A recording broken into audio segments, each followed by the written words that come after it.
mahasiswa PJJ BINUS Online jurusan Teknik Industri dengan NIM 250214046. Halo rekan-rekan semuanya, nama saya Bonifasius Rocky Eko Widianto, mahasiswa dari jurusan Teknik Industri dengan NIM 25021411082. Maju terus BINUSian.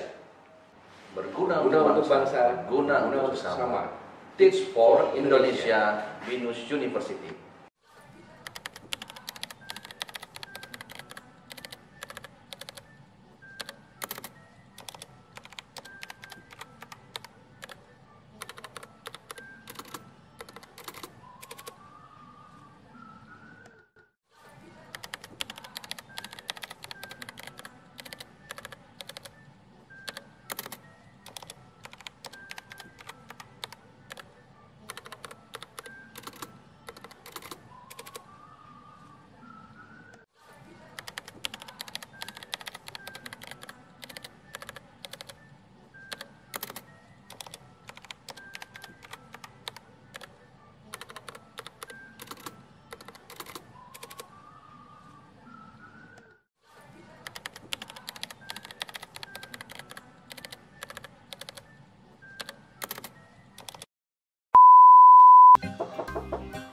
Masuk.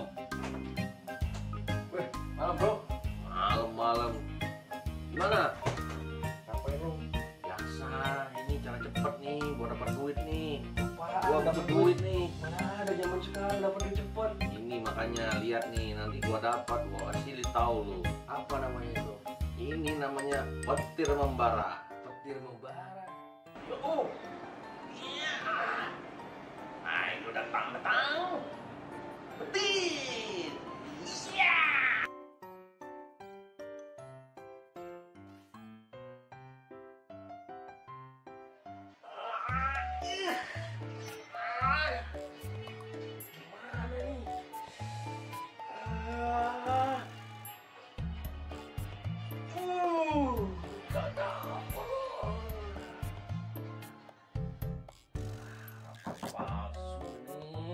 Masuk.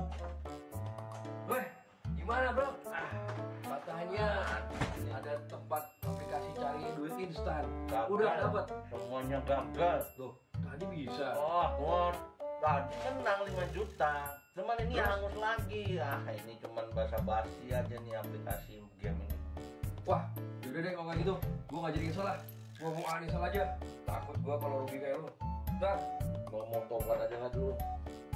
Bagaimana caranya dapat uang banyak cepet? Masa harus ini tuyul?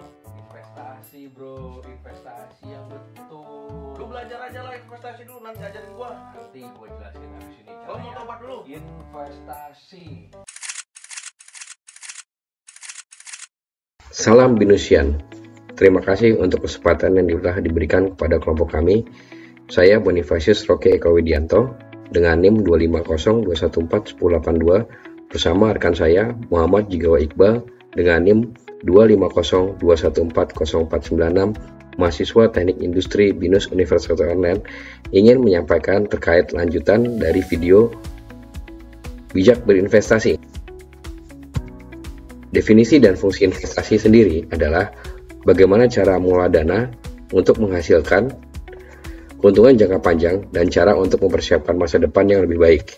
Tujuan dari investasi sendiri adalah untuk melawan laju inflasi yang berdampak terhadap kenaikan kebutuhan dari tahun ke tahun.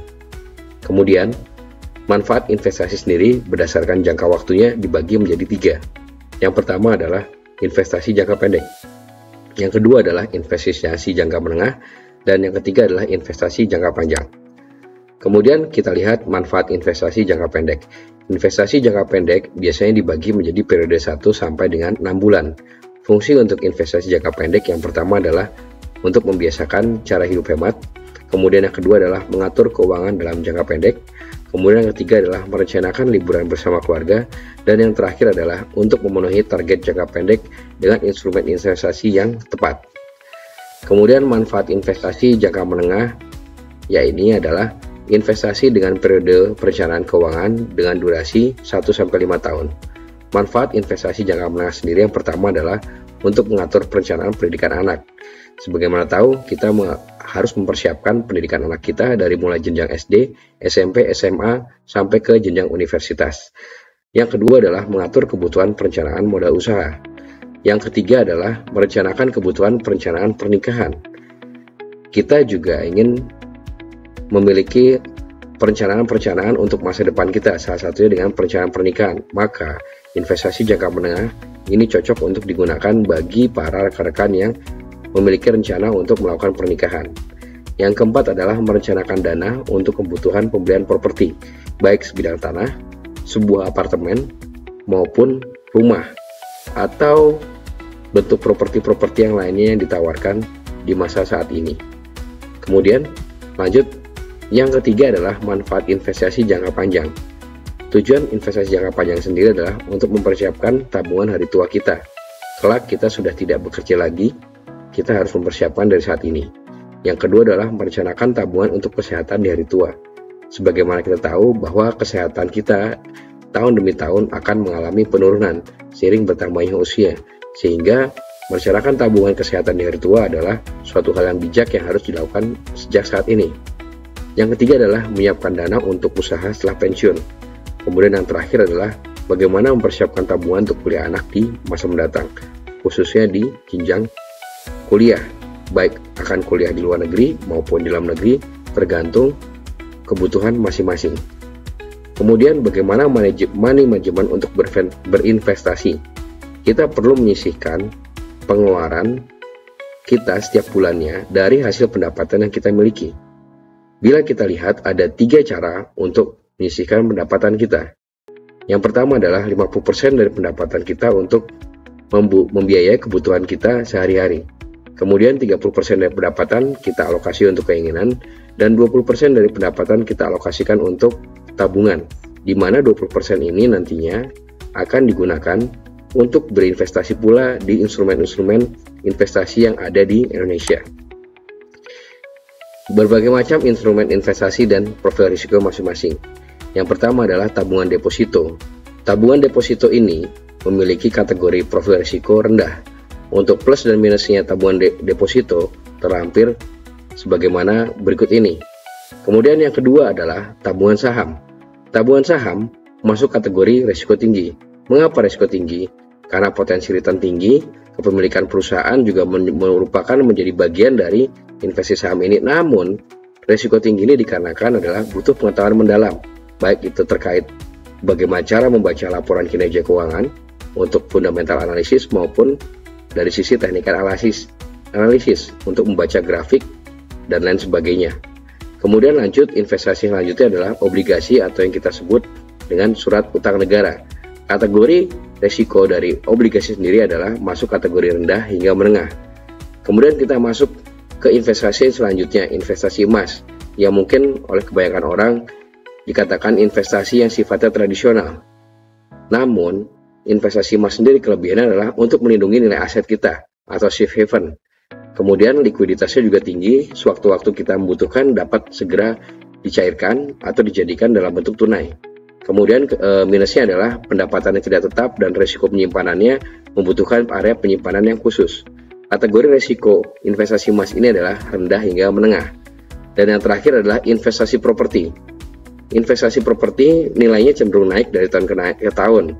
Pendapatannya pasif, namun kelemahannya adalah tidak liquid, dan biaya pemeliharaan baik untuk apartemen, sebidang tanah maupun rumah membutuhkan biaya pemeliharaan yang sifatnya tahunan maupun bulanan dan masuk dalam kategori risiko menengah. Selanjutnya akan dijelaskan oleh rekan saya Muhammad Jigao Iqbal. Terima kasih. Contoh dari tabungan deposito ya. Di 2024, misalkan simpanan awal kita di 100 juta dengan bunga per tahun di 4,5%. Kemudian di 2029 simpanan akhir di Rp124.618.914 Ada kenaikan di situ. Bunganya per 5 tahun di 22,5%, lumayan signifikan. Kenaikan saham dari tahun 1997 sampai 2019 mengalami kenaikan yang signifikan.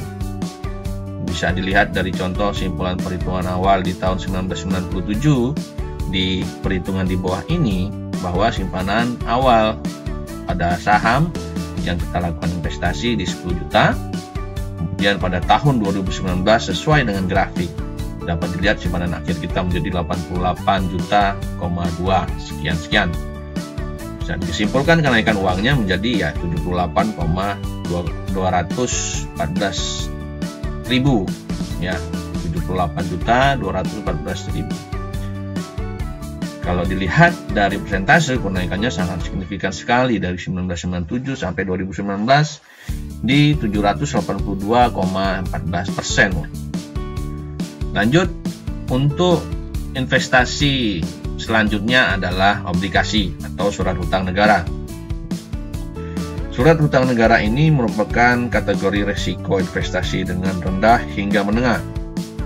Contoh sampel perhitungan di tahun 2003 ya, coba kita ambil simpanan awal di 100 juta dengan bunga per tahun 7,92%. Jika kita lakukan perhitungan obligasi, maka di tahun 2027 simpanan akhir kita menjadi 135 juta, sekian.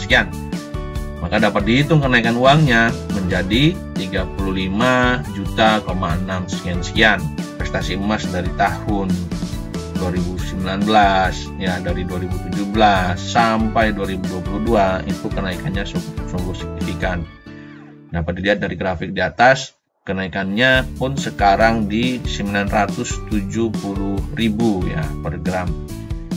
Dan emas ini merupakan investasi dengan kategori resiko rendah hingga menengah ya. 2017 kita ambil sampel pembeliannya dengan berat emas 10 gram itu 1.990.000 di harga emas dari 2017, dengan per gramnya harganya 599, dan di 2022 ya, di 2 tahun terakhir ini hasil investasi dengan 10 gram itu pada tahun 2022 itu di 9.700.000, kenaikannya di 3.710 ya, sudah mulai naik emas, dan ini adalah salah satu investasi yang rendah hingga menengah. Persentase kenaikannya pun kalau dilihat dari perhitungan yang sudah kita ambil sampel adalah di 61,94%. Investasi properti ini sangat dianjurkan. Kategori dari risiko investasi properti ini adalah kategori dengan risiko menengah ya. Contoh saja yang kita ambil seperti yang terlihat di layar, harga tanah di area BSD. Bisa dilihat dari informasi yang kita ambil dari media bahwa BSD ini memiliki sejuta prestasi ya, dari tahun 1994, 1995 sampai 2021 sampai 2018 itu memiliki beberapa prestasi. Pada harga tanah di tahun 1994 di BSD itu di 270.000 per meter, sangat murah sekali.